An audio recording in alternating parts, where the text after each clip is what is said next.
زبیر اپنی امی کو روکو، ان کو ادھر نہ آنے دو۔ تو انہوں نے آگے بڑھ کے ان کو روکتے ہوئے کہا، امی پیچھے ہٹیے، ادھر نہ آئیے۔ مگر انہوں نے ان کو ڈانٹتے ہوئے کہا، پرے ہٹ جا، تو کون ہے مجھے روکنے والا؟ حضرت زبیر رضی اللہ عنہ نے کہا، رسول اللہ صلی اللہ علیہ وسلم کا حکم ہے کہ آپ واپس لوٹ جائیے۔ یہ کون باوقار اور سنجیدہ معزز خاتون تھی جو ہزاروں مردوں پہ بھاری تھی؟ یہ کون شیردل صحابیاں تھی جنہوں نے اسلام میں سب سے پہلے کسی مشرک کو قتل کیا؟ میں ہوں ہدا اور آپ دیکھ رہے ہیں دا ٹرو لورز آف محمد۔ میرے ساتھ رہیے، چینل کو ضرور سبسکرائب کر دیں، ویڈیو کو لائک کر دیں تاکہ آپ کو ہمارے تمام صحابہ اکرام کی زندگیوں کا بہترین پہلو نظر آ سکے۔ ان کے والد تھے نبی کریم صلی اللہ علیہ وسلم کے جد محترم، قریش کے لیڈر اور اس کے ہر دل عزیز سردار عبد المطلب بن ہشام۔ ان کی والدہ تھی رسول اللہ صلی اللہ علیہ وسلم کی خالہ ہالہ بنت وہب، اور ان کے پہلے شوہر تھے ابو سفیان بن حرب کے بھائی حارث بن حرب، جن کا انتقال ہو چکا تھا، اور ان کے دوسرے شوہر تھے دور جاہلیت میں عرب خواتین کی سردار اور پہلے ام المومنین حضرت خدیجہ بن خلید کے بھائی عوام بن خلید، اور ان کے بیٹے تھے حواری رسول صلی اللہ علیہ وسلم حضرت زبیر بن عوام۔ اس کے بعد شرف ایمان کے علاوہ ان کا کون سا درجہ باقی رہ جاتا ہے جس کے حصول کی تمنا کسی کے دل میں پیدا نہ ہو سکے؟ ان کے شوہر عوام بن خلید کی وفات کے بعد ان کے صاحبزادے زبیر ایک کمسن بچے تھے۔ باپ کے انتقال کے بعد زبیر کی پرورش انہوں نے انتہائی ذمہ داری سے کی۔ حضرت صفیہ رضی اللہ عنہ نے ان کی تعلیم و تربیت میں ان تمام خطوط کو اپنے سامنے رکھا جن پر چل کے ان کے اندر سخت جفاکشی، شہ سواری اور شہ زوری کی صلاحیتوں کا ارتقاء ہو سکے۔ چنانچہ دوسرے بچگانہ کھیلوں کے بجائے وہ ان کو تیر اندازی، کمانوں کی مرمت کا کھیل کھلایا کرتی تھی۔ وہ ان کی تربیت کے معاملے میں انتہائی سخت رویہ رکھتی تھی اور کسی قسم کی بھی نرمی روا نہیں رکھتی تھی۔ وہ ان کو برابر ایسی پرخطر جگہوں پہ بھیجتی تھی تاکہ ان کے اندر سے ہر قسم کی جھجک ختم ہو سکے۔ یہاں تک کہ ایک دفعہ زبیر کے ایک چچا نے اپنی خفگی کا اظہار کرتے ہوئے کہا، صفیہ، بچوں کو اس طرح بے دردی کے ساتھ نہیں مارا کرتے، تم تو بچے کو اس طرح مارتی ہو جس طرح تم اس کی ماں نہیں ہو بلکہ ستیلی ماں ہو، اور تم پیار کے بجائے انتہائی غضب کا مظاہرہ کرتی ہو۔ لیکن انہوں نے اس احتجاج کو روکتے ہوئے کہا، جس نے کہا کہ میں نے اس کے اوپر اپنے غصے کا اظہار کیا اس نے غلط کہا۔ میں تو اس کو صرف اس لیے مارتی ہوں کہ یہ چلاک اور ہوشیار ہو جائے اور لشکر کو شکست دے کر مال غنیمت کے ساتھ واپس آئے۔ جب اللہ تعالیٰ نے اپنے نبی صلی اللہ علیہ وسلم کو دین حق و ہدایت دے کر مبعوث فرمایا تو سب سے پہلے انہوں نے اپنی دعوتی سرگرمیوں کا آغاز اپنے خاندان سے کیا۔ آپ صلی اللہ علیہ وسلم نے بنی ابو مطلب کے سارے مردوں، عورتوں، بڑوں اور بچوں کو جمع کیا اور کہا، اے فاطمہ بنت محمد، اے صفیہ بنت ابو مطلب، اے آل ابو مطلب، میں خدا تعالیٰ کے سامنے تمہارے کسی کام نہ آؤں گا۔ پھر آپ صلی اللہ علیہ وسلم نے ان کو ایمان باللہ اور ایمان بالرسالت کی دعوت دی تو کچھ لوگوں نے اس کو فوراً قبول کر لیا، اور ان میں ہی صفیہ بنت ابو مطلب تھی اور ان کے خاوند تھے اور ان کے بیٹے بھی تھے۔ حضرت صفیہ بنت ابو مطلب اور ان کے نوجوان صاحبزادے حضرت زبیر بن عوام اسی قافلے میں شامل تھے جو سابقون اولون کو برداشت کرنے پڑے، یعنی کہ کفار قریش کے وہ تمام مظالم جن کا سامنا ہر نئے اسلام قبول کرنے والے کو برداشت کرنا پڑا۔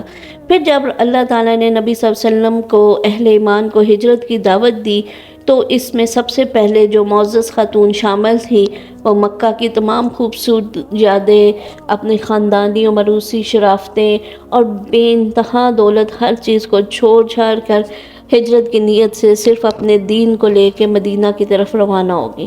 اس وقت حضرت صفیہ رضی اللہ عنہ کی عمر تقریباً 60 سال تھی، لیکن اس کے باوجود انہیں جہاد کے مختلف میدانوں میں ایسے عظیم الشان کارنامے سر انجام دیے جس کی مثال تاریخ میں کہیں نہیں ملتی۔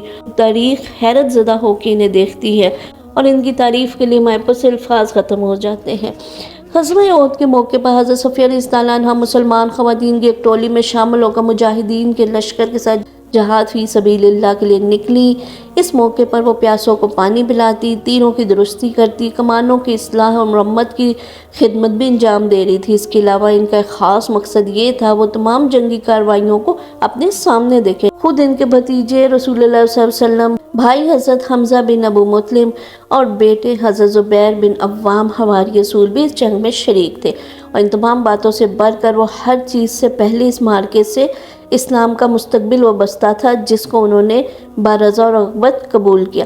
جب انہوں نے دیکھا کہ قلیل تعداد کے علاوہ سارے مسلمان رسول اللہ کو جنگ احد میں اکیلا چھوڑ کر منتشر ہو گئے ہیں اور مشرکین رسول اللہ صلی اللہ علیہ وسلم تک پہنچ کر آپ کی زندگی کی شمع کو گل کر دینا چاہتے ہیں، تو انہوں نے اپنا مشکیزہ زمین پہ پھینکا اور بپھی ہوئی شیرنی کی طرح جھپٹ پڑی جس کے بچوں پر حملہ کر دیا گیا ہو۔ انہوں نے ایک بھاگتے ہوئے مسلمان کے ہاتھ سے اس کا نیزہ چھینا اور دشمن کی صفوں کو چیرتی، نیزے سے حملہ کرتی گرج کر یہ کہتی ہوئی آگے بڑھی، تمہارا برا ہو، کیا تم لوگ رسول اللہ صلی اللہ علیہ وسلم کو چھوڑ کر بھاگے جا رہے ہو؟ یاد رکھیں کہ یہ وہ وقت تھا جب ان کی عمر 60 سال سے اوپر تھی۔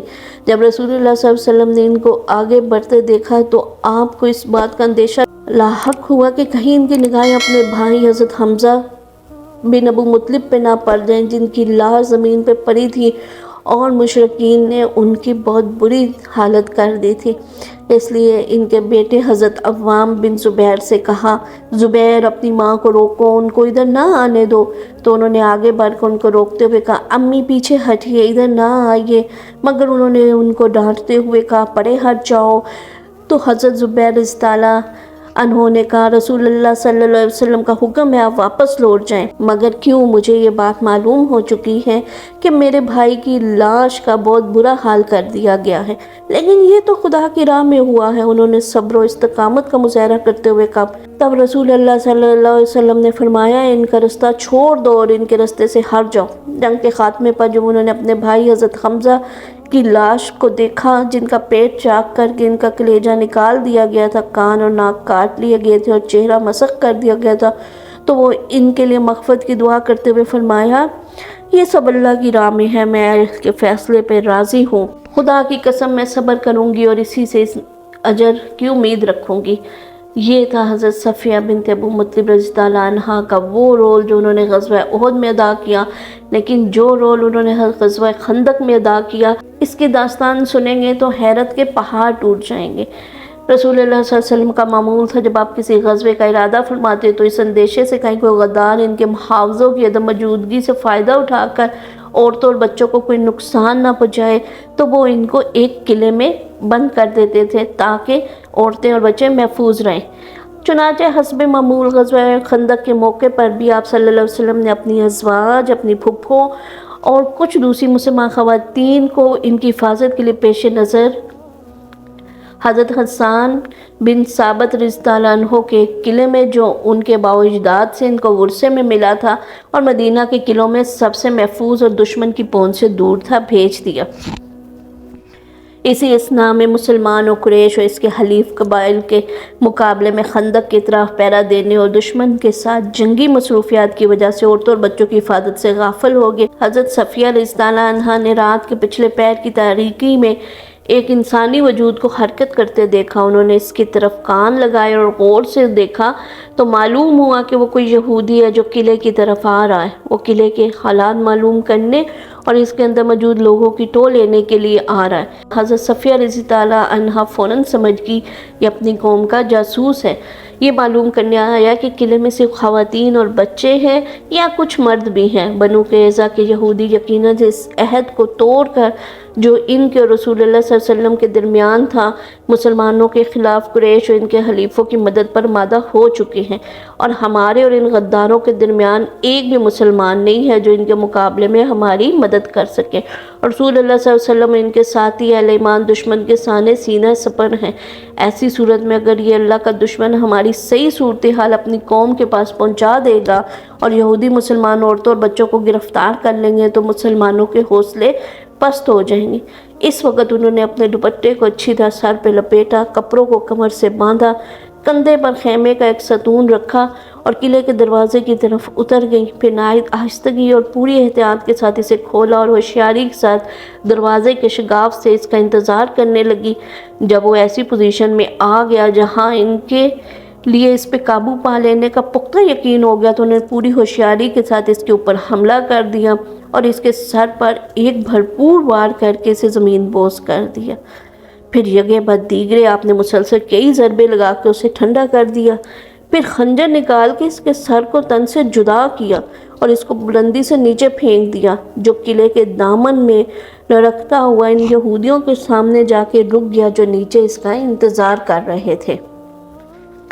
جب انہوں نے اپنے ساتھی کے کٹے ہوئے سر کو دیکھا تو ایک نے دوسرے سے کہا، ہم جانتے تھے محمد صلی اللہ علیہ وسلم عورتوں اور بچوں کو ان کے محافظوں کے بغیر کیسے چھوڑ سکتے ہیں۔ پھر وہ واپس لوٹ گئی۔ اللہ تعالیٰ حضرت صفیہ بنت ابو مطلب سے راضی ہوں۔ انہوں نے مسلمان عورتوں کے لیے انوکھی مثالیں قائم کی۔ انہوں نے اکلوتے بیٹے کی بہترین تربیت کی، اپنے حقیقی بھائی کی موت کا صدمہ بڑی خندہ پیشانی سے اور صبر و ضبط کے ساتھ برداشت کیا اور انتہائی مشکل حالات میں انہوں نے وقت گزارا۔ پھر تاریخ نے اپنے بہترین صفحات میں ان کے متعلق لکھا، حضرت صفیہ بنت ابو مطلب رضی تعالیٰ عنہا اسلام کی پہلی خاتون تھی جنہوں نے ایک مشرک کو قتل کیا۔ اللہ تعالیٰ ان پہ اپنے ڈھیروں رحمتیں نازل فرمائے۔ اِنَّا لِلَّهِ وَإِنَّا إِلَيْهِ رَاجِعُونَ۔